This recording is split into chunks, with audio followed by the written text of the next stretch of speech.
CMR shopping mall ఆడి శ్రావణం అతిపెద్ద KG sale up to 61% offer 1+1 combo offer. So ఇప్పుడే shopping చేయండి.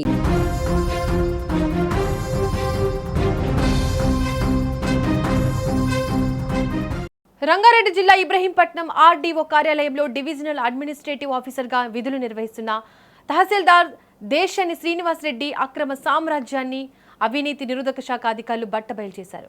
గురువారం తెల్లవారుజాము నుంచి ఆయన నివాసం ఆఫీసుతో పాటు బంధువులు సన్నిహితులకు చెందిన మొత్తం 7 ప్రాంతాల్లో ఏకకాలంలో సోదాలు చేపట్టారు. ఈ తనిఖీల్లో అధికారులకే మైండ్ బ్లాక్ అయ్యే నిజాలు వెలుగులోకి వచ్చాయి.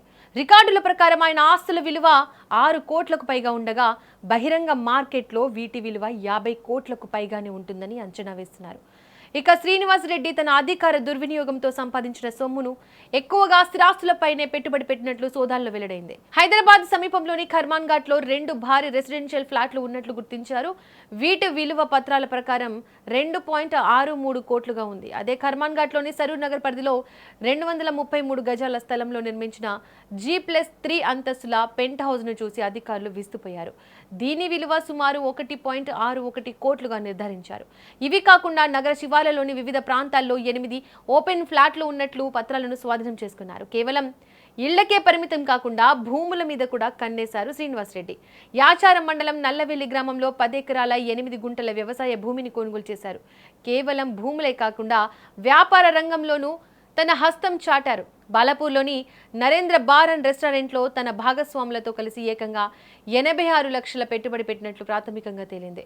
ఈ పెట్టుబడుల వెనుక అసలు సూత్రధారులు ఎవరు, ఇంకా ఎక్కడెక్కడ బినామీ పేర్లతో వ్యాపారాలు సాగిస్తున్నారనే కోణంలో ఏసీబీ అధికారులు తీవ్రంగా ఆరా తీస్తున్నారు. ఇక ఆయన ఇంట్లో జరిపిన సోదాల్లో 4 లక్షల నగదుతో పాటు వివిధ బ్యాంక్ ఖాతాల్లో 8.60 లక్షల నిల్వలను గుర్తించారు. 680 గ్రాముల బంగారు ఆభరణాలను స్వాధీనం చేసుకోగా అదనంగా మరో 46 తులాల బంగారాన్ని బ్యాంకులో తాకట్టు పెట్టి లోన్ తీసుకున్నట్లు తేలింది. ఆయన వాడే వాహనాలు కూడా ఆయన విలాసవంతమైన జీవితానికి అద్దం పడుతున్నాయి. ఏకంగా 3 ఖరీదైన కార్లు, 2 బైక్లు కలిపి వాటి విలువ 59 లక్షలకు పైనే ఉంటుందని తేలింది.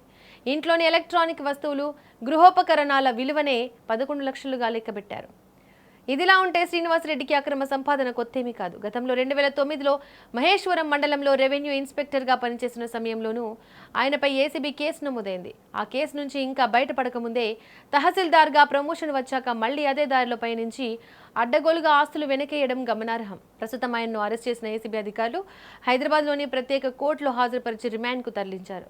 ఇంకా ఎక్కడైనా అదనపు ఆస్తులు ఉన్నాయా అనే అంశంపై వెరిఫికేషన్ కొనసాగుతుందని రంగారెడ్డి రేంజ్ ఏసీబీ అధికారులు వెల్లడించారు.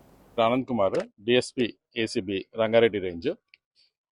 ఈరోజు ఈ దేశాని శ్రీనివాస్ రెడ్డి అని చెప్పేసి ఈయన ర్యాంక్ తహసీల్దార్ గారు. ఈయన డివిజనల్ అడ్మినిస్ట్రేటివ్ ఆఫీసర్గా మన ఇబ్రహీంపట్నం ఆర్డీఓ ఆఫీస్లో వర్క్ చేస్తారు.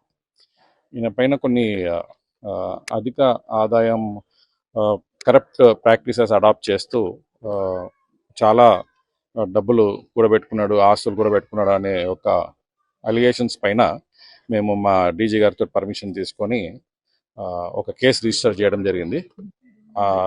Registered case RCI case register చేయడం జరిగింది. ఆ కేసు రిజిస్టర్ చేసి దర్యాప్తులో భాగంగా ఇక్కడ ఈరోజు సర్చెస్ చేయడం జరుగుతూ ఉంది వాళ్ళ ఇంట్లో. దీంతో పాటు ఇంకా దాదాపు ఒక 7 ప్లేసెస్లో కూడా సైమల్టేనియస్గా సర్చెస్ జరుగుతూ ఉన్నాయండి.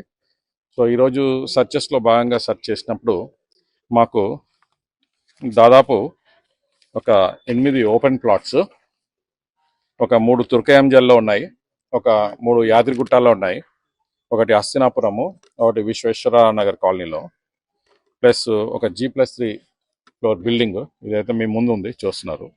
అదొకటి, ఒక ఫ్లాట్ ఏమో కర్మాన్ ఘాట్లో ఉంది, ఇంకో ఫ్లాట్ విశ్వేశ్వర ఇంజనీరింగ్ కాలేజ్ దగ్గర ఒక ఫ్లాట్ ఉంది. సో ఇది కాకుండా ఒక 10 ఎకరాలు 8 గుంటల ల్యాండ్